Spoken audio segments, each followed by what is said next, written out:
Hi friends, ನಿಮ್ಮೆಲ್ಲರಿಗೂ ಕೂಡ ನಿಮ್ಮದೇ ಆಗಿರ್ತಕ್ಕಂಥ ಯೂಟ್ಯೂಬ್ ಚಾನಲ್ ಸ್ಟಡಿ ವಿತ್ ಪರಶುರಾಮ್ಗೆ ಸ್ವಾಗತ ಅಂತ ಹೇಳ್ತಾ 6ನೇ ತರಗತಿಯ ಸಮಾಜ ವಿಜ್ಞಾನದ ಎಸ್ಎ 2ರ ಪರೀಕ್ಷೆ 1 ಏಪ್ರಿಲ್ 2026ಕ್ಕೆ ನಡೀತಾ ಇದೆ.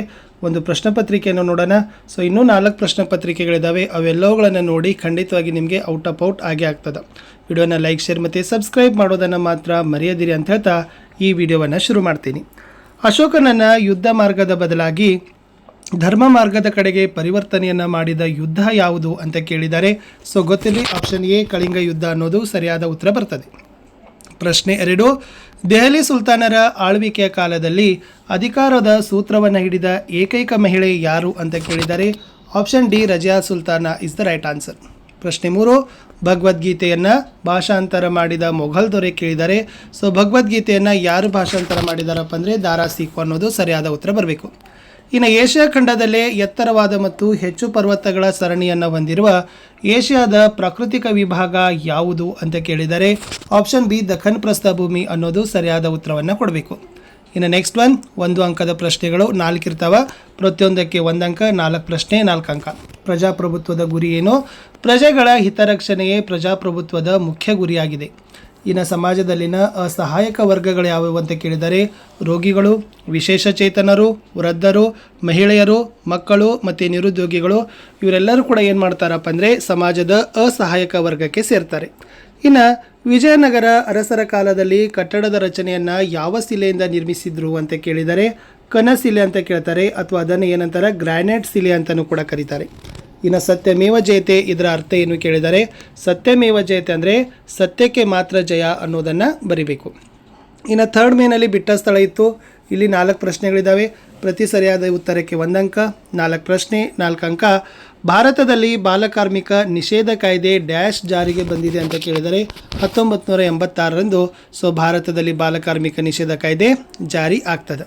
ಇನ್ನು ಅಕ್ಬರ್ ಇಬಾದತ್ ಖಾನಾ ಎಂಬ ಪ್ರಾರ್ಥನಾ ಮಂದಿರವನ್ನು ಕಟ್ಟಿಸಿದ ಸ್ಥಳ ಡ್ಯಾಶ್ ಅಂತ ಕೇಳಿದರೆ ಅಂದರೆ ಅಕ್ಬರ್ ಎಲ್ಲಿ ಇಬಾದತ್ ಖಾನ್ ಅಂತಕ್ಕಂಥ ಪ್ರಾರ್ಥನಾ ಮಂದಿರವನ್ನು ಕಟ್ಟಿಸಿದ ಫತೇಪುರ್ ಸಿಕ್ರಿ ಅನ್ನೋದು ಸರಿಯಾದ ಉತ್ತರ. ಮುಂದಿನ ಪ್ರಶ್ನೆ, ಪ್ರಪಂಚದ ಮೇಲ್ಛಾವಣಿ ಡ್ಯಾಶ್ ಪ್ರಸ್ಥಭೂಮಿಯನ್ನು ಕರೀತಾರೆ ಅಂತ ಕೇಳಿದರೆ ಟಿಬೇಟ್. ಗೊತ್ತಿರಲಿ, ಟಿಬೇಟನ್ನು ಏನಂತ ಕರೀತಾರೆ? ಪ್ರಪಂಚದ ಮೇಲ್ಛಾವಣಿ ಅಂತ ಏನು ಮಾಡ್ತಾರಪ್ಪ ಅಂದರೆ ಕರೀತಾರೆ. ಇನ್ನು 12ನೇ ಪ್ರಶ್ನೆ, ಯುರೋಪ್ ಖಂಡದ ಎತ್ತರವಾದ ಶಿಖರ ಡ್ಯಾಶ್ ಅಂತ ಕೇಳಿದ್ದಾರೆ. ಸೊ ಯುರೋಪ್ ಖಂಡದಲ್ಲಿರ್ತಕ್ಕಂಥ ಅತಿ ಎತ್ತರವಾದ ಶಿಖರ ಯಾವುದಪ್ಪ ಅಂದರೆ ಅದು Mount Abu is the right answer. ಇನ್ನು ಕೆಳಗಿನ ಪ್ರಶ್ನೆಗಳಿಗೆ 2-3 ವಾಕ್ಯದ ಉತ್ತರಗಳನ್ನು ಬರೀಬೇಕು. ಒಟ್ಟಾರೆ ಇಲ್ಲಿ 10 ಪ್ರಶ್ನೆಗಳಿದ್ದಾವೆ. ಪ್ರತಿ ಸರಿಯಾದ ಉತ್ತರಕ್ಕೆ 2 ಅಂಕ.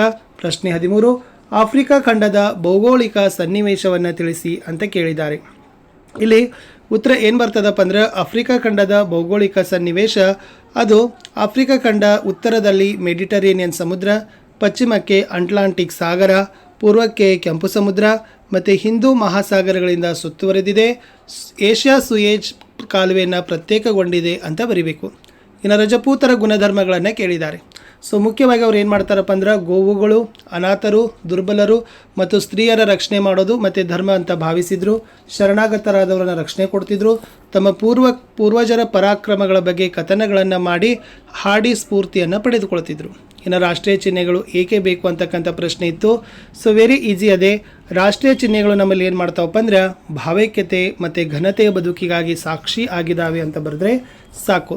ಇನ್ನು ಏಷ್ಯಾ ಖಂಡದ ಪ್ರಾಕೃತಿಕ ಲಕ್ಷಣಗಳನ್ನು ಕೇಳಿದ್ದಾರೆ. ಇಲ್ಲಿ ವಾಯುವಿದೆ ತಗ್ಗು ಮೈದಾನಗಳು, ಕೇಂದ್ರದ ಎತ್ತರ ಭಾಗ, ದಕ್ಷಿಣದ ಪ್ರಸ್ಥಭೂಮಿ, ಭಾರತದ ದಖನ್, ಚೀನಾ ಯುನ್ನಾನ, ಮಯನ್ಮಾರ್ ಶಾನಾ, ಅರೇಬಿಯಾ ಪ್ರಸ್ಥಭೂಮಿ, ನದಿಗಳ ಮಹಾಮೈದಾನ ಮತ್ತು ದ್ವೀಪ ಸಮೂಹಗಳಂತಿದ್ದಾವೆ. ಇವೆಲ್ಲ ಕೂಡ ಏನಪ್ಪ ಅಂತಂದರೆ ಏಷ್ಯಾ ಖಂಡದ ಪ್ರಾಕೃತಿಕ ಲಕ್ಷಣಗಳ ಗುಂಪಿನಲ್ಲಿ ಬರ್ತದೆ. ಇನ್ನು ಮೊಹಮ್ಮದ್ ಬಿನ್ ತುಘಲಕನ ಆಡಳಿತ ಪ್ರಯೋಗಗಳನ್ನು ಬರೀರಿ ಅಂತ ಪ್ರಶ್ನೆ ಬರ್ತದೆ.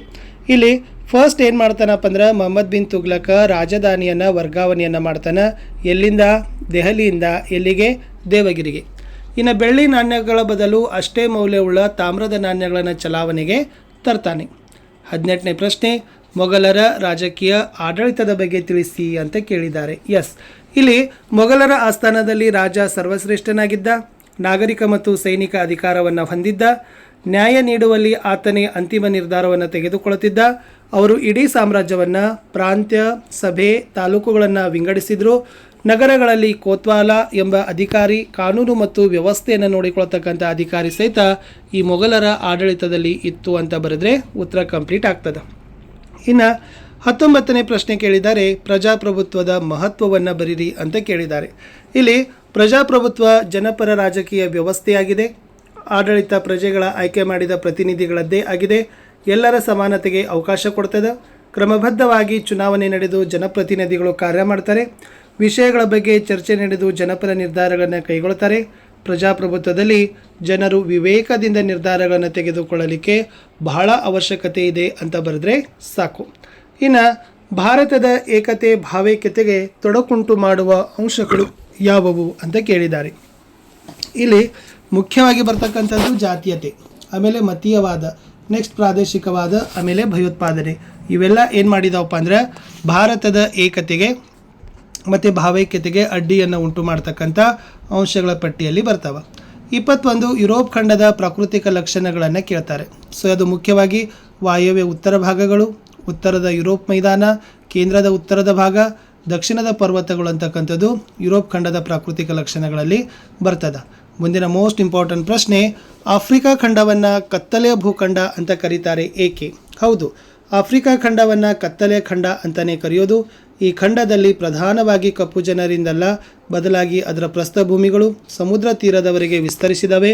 ಉತ್ತರದಲ್ಲಿ ಸಹರಾ ಮರುಭೂಮಿ ಇದ್ದು ಅದು ಹೊರ ಪ್ರಪಂಚಕ್ಕೆ ಬಹಳಷ್ಟು ದೀರ್ಘಾವಧಿಯ ನಂತರ ಶೋಧನೆಗೆ ಒಳಗಾಗಿದ್ದು, ಅದಕ್ಕಾಗಿ ಇದನ್ನು ಕಗ್ಗತ್ತಲೆಯ ಖಂಡ ಅಂತ ಕರೀತಾರೆ ಅಂತ ಬರೆದ್ರೆ ಸಾಕು.